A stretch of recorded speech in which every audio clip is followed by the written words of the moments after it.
Hey everybody, so on the plurals word study, make sure you're reading this top part. I'm going to go through this with you. So this page we are doing together, and then when you do the other page, that is going to be done individually, and that will be taken for a grade. So at the top it tells you the different rules. So if it's just a regular word, you're going to add a S at the end, which is going to make it have a Z sound to it, like home. It doesn't end with a Y, and it doesn't end with any of the special letters. So you're just going to add an S to make it homes. Singular nouns, singular means one. Plural means more than one, two or more. So we're looking at plurals and how to write plurals correctly. If that singular noun ends in any of these, CH, SH, S, SS, or X, you're going to add an ES to the end to make it plural. Okay? Now, there is another rule when it comes to vowels and consonants and that end in Y. So when we're looking at that, we would look at this top part, and there's 4 different rules. The first one I just talked about, if it doesn't follow any of the other rules, you're just going to add an S, like bird becomes birds. If it ends in CH, SH, S, SS, or X, you're going to add that ES.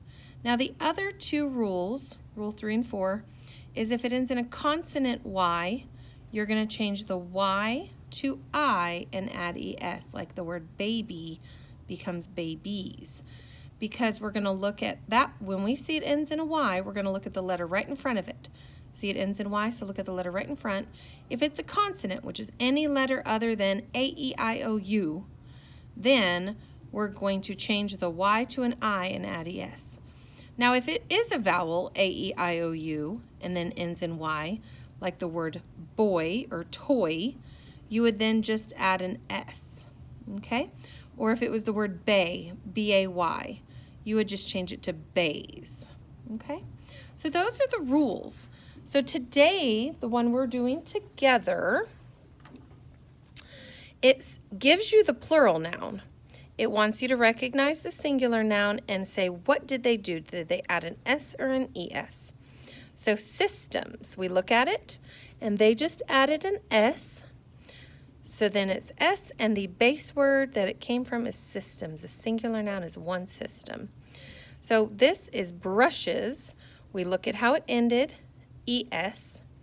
So they put an ES, and then we put brush. Okay.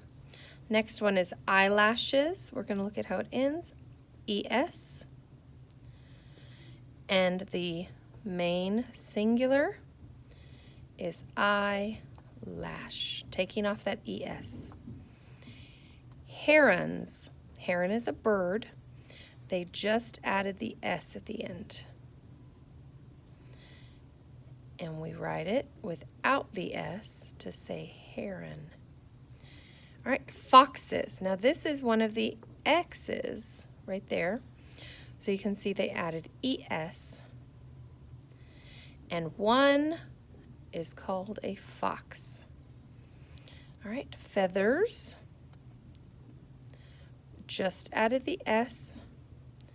Singular is feather. Then at the bottom it says write 2 sentences about feathers using a plural noun in each sentence. Okay, so feathers, notice how this is it's capitalized and it looks kind of italicized. They're talking about